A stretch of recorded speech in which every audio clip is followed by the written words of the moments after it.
The champagne flutes clinked around the table as Thomas's father, Richard Bennett, stood to make a toast. The private dining room at Le Chateau littered with crystal and old money, making my simple black dress feel woefully inadequate. To my son Thomas and his interesting choice of bride, Richard announced, his eyes sliding over me with poorly concealed disapproval. May your union be as successful as Bennett Development has been for the past 30 years. Polite laughter rippled through the gathering of Thomas's family, all successful executives, lawyers, and doctors. I smiled tightly, feeling Thomas's hand squeeze mine under the table. We'd been dating for 2 years, but this was my first formal introduction to his extended family. So far, it wasn't going well. So Olivia, Thomas's Aunt Margaret leaned forward, pearls swinging. Thomas mentioned you work in events, planning parties, and such. I own Mitchell Wedding Planning, I clarified. We specialize in luxury destination weddings. How quaint, she replied with a tight smile. I suppose someone has to organize these things. Before I could respond, Richard chimed in from across the table. A wedding planner? That's barely a real job. He laughed heartily, looking around for support, which his family eagerly provided. What's your annual revenue? 50,000. 100 if you're lucky. I felt my cheeks burn. My company had grossed $1.2 million last year, but I wasn't about to justify myself to these people. Now, Richard, Thomas's mother Elizabeth interjected with a smile that didn't reach her eyes. Don't be rude. At least she's pretty. The table erupted in laughter again, as if Elizabeth had made a generous concession. Thomas finally spoke up, his voice tight with anger. Mom, Dad, that's enough. Olivia is incredibly successful at what she does. Richard waved his hand dismissively. No offense intended. It's just that in this family, we have certain expectations. The Bennett name opens doors, and we've all worked hard to maintain our reputation in Chicago's business community. Speaking of business, Thomas's brother Maxwell cut in, clearly trying to change the subject. How's the lakefront tower project coming along, Dad? Richard's expression clouded momentarily before he recovered. Just some temporary financing hurdles. Nothing to worry about. We're meeting with Midwest National next week for the construction loan. The conversation shifted to safer territory, but the damage was done. Throughout the meal, the subtle digs continued. Comments about my middle-class upbringing, questions about whether I'd be playing with flowers and dresses forever, and speculation about whether I could adapt to the Bennett lifestyle. Later that night in our apartment, Thomas apologized profusely. They're snobs, Liv. I'm so sorry. Once they get to know you, they'll see how amazing you are. I wasn't so sure. The Bennetts had made it clear they thought Thomas was slumming it with a mere wedding planner. What they didn't know, what almost no one knew, was exactly who Mitchell Wedding Planning's clients were or who my family really was. 3 weeks later, I was in my downtown office reviewing a contract for a Saudi prince's daughter's wedding when my personal phone rang. The caller ID showed Mitchell Financial Holdings. Hi, Dad, I answered, swiveling to look out at the Chicago skyline. Olivia, how's my favorite entrepreneur? My father's warm voice was a balm after the previous weeks of cold interactions with the Bennetts. Busy. The Sheikh Al Fayed's wedding is going to be our biggest event yet. 400 guests, 3 days of celebrations. That's my girl. Listen, something interesting crossed my desk today. Bennett Development has applied for an emergency construction loan. Apparently, their primary lender pulled out at the last minute, and they're scrambling to keep their lakefront tower project afloat. I straightened in my chair. My father, Jonathan Mitchell, wasn't just any banker. He was the CEO of Mitchell Financial Holdings, one of the largest private banking institutions in the Midwest. Our family had been in banking for 3 generations, managing wealth for some of the most influential families and governments around the world. Is that so? I kept my voice neutral, though my mind was racing. Yes. Quite a substantial amount, $24 million. The loan committee flagged it because of some concerning fluctuations in their recent project's profitability. They're overleveraged, and you're telling me this because... My father chuckled. The loan officer noticed your name connected to Thomas Bennett in our family office records.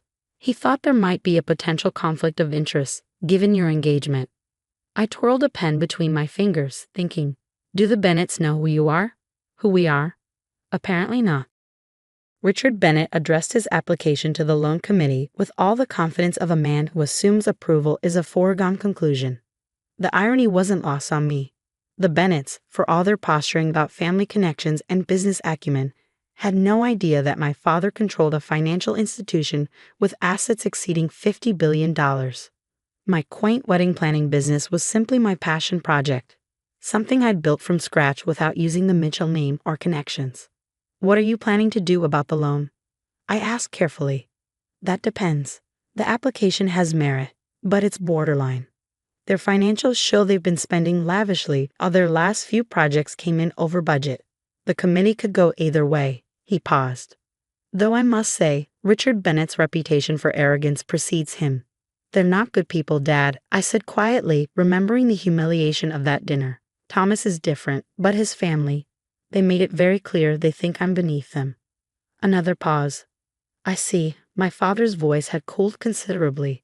Then perhaps Mr. Bennett should learn that appearances can be deceiving. 2 days later, my father called again. The loan committee has made their decision. Given the risk factors, Midwest National is declining Bennett Development's application. I felt a complicated mix of emotions.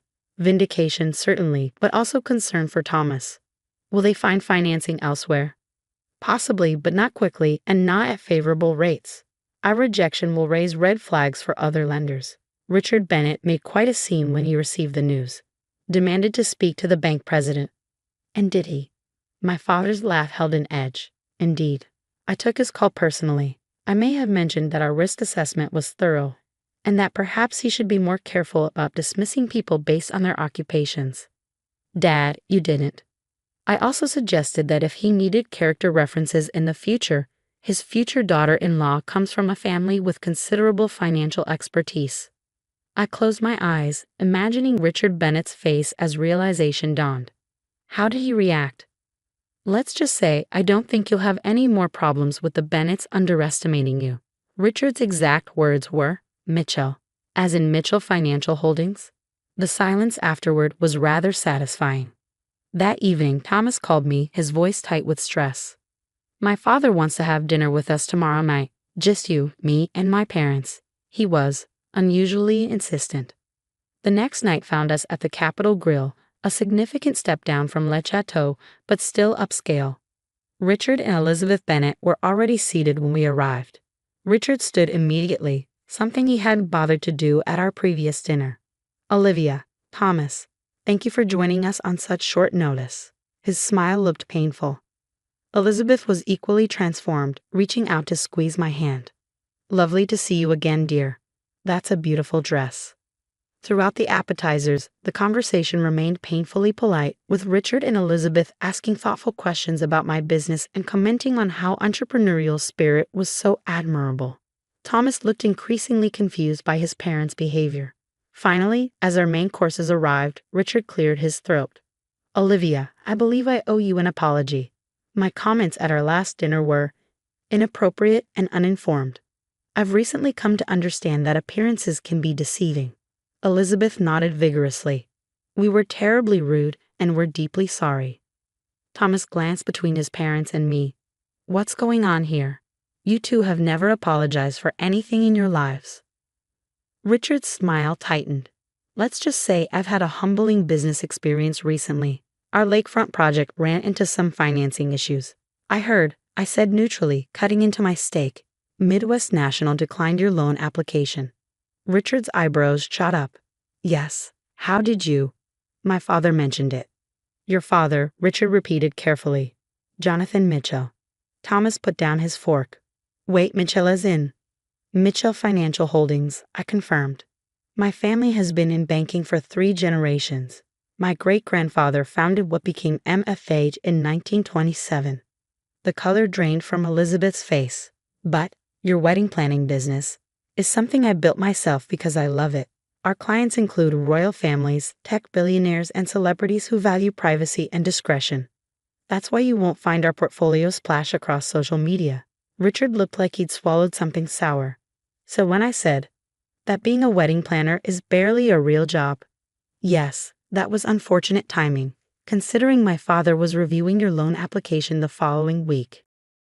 The bank president I spoke with, Richard said slowly. That was your father?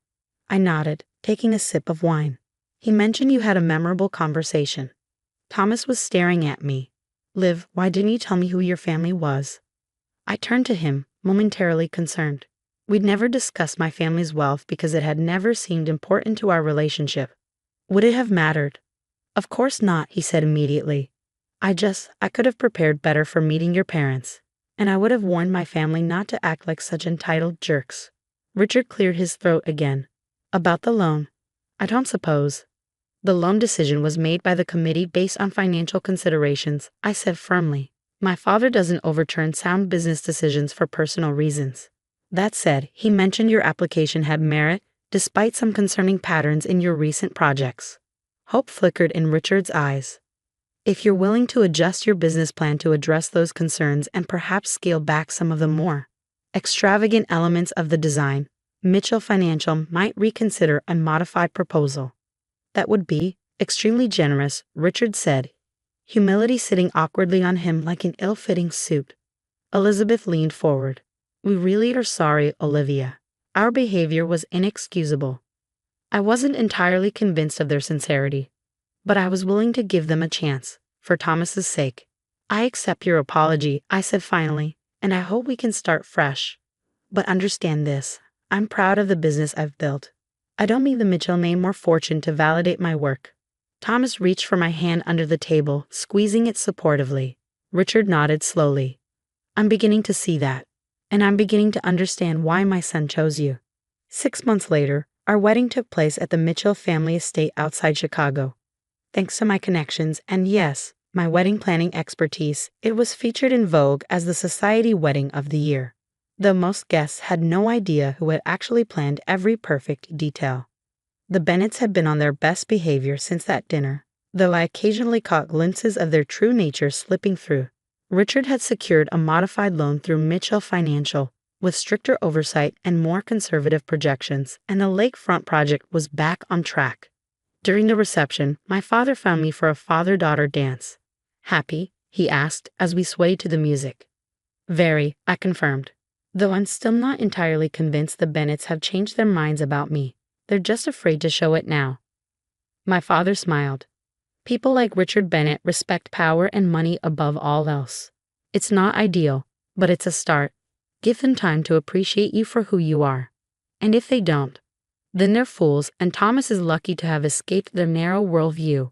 He spun me gently. But I think they're learning. Richard called me last week to discuss the possibility of Mitchell Financial handling their corporate banking going forward. He mentioned, and I quote, we could learn a thing or two about business management from the Mitchells. I laughed. That must have cost him. Undoubtedly. My father's expression grew serious. You know, I've always been proud that you insisted on making your own way. Building Mitchell wedding planning from scratch, refusing to use our connections. I needed to know I could do it myself. And you have. Spectacularly. Though I must admit, watching Richard Bennett realize exactly who he'd been dismissing did provide a certain satisfaction. As the dance ended, I looked across the reception to where Thomas was chatting with my mother, his expression animated and genuine. He caught my eye and smiled, that same warm smile that had first attracted me to him years ago, before I knew he was a Bennett or he knew I was a Mitchell. Richard and Elizabeth stood nearby, still somewhat uncomfortable but making an effort. They had learned an important lesson. Never judge someone's worth by appearances alone. Sometimes the wedding planner you're dismissing comes from one of the most powerful financial families in the Midwest. But more importantly, sometimes she's built something valuable all on her own, regardless of her last name. That night, as Thomas and I danced under the stars at the reception I had meticulously planned, I realized that the sweetest revenge wasn't in watching the Bennetts squirm, but in knowing my own worth, with or without the Mitchell fortune behind me. What are you thinking about? Thomas asked, noticing my smile. Just that appearances can be deceiving, I replied, and that's not always a bad thing. He laughed, spinning me under the twinkling lights. Here's to surprising people for the rest of our lives. I couldn't have planned it better myself.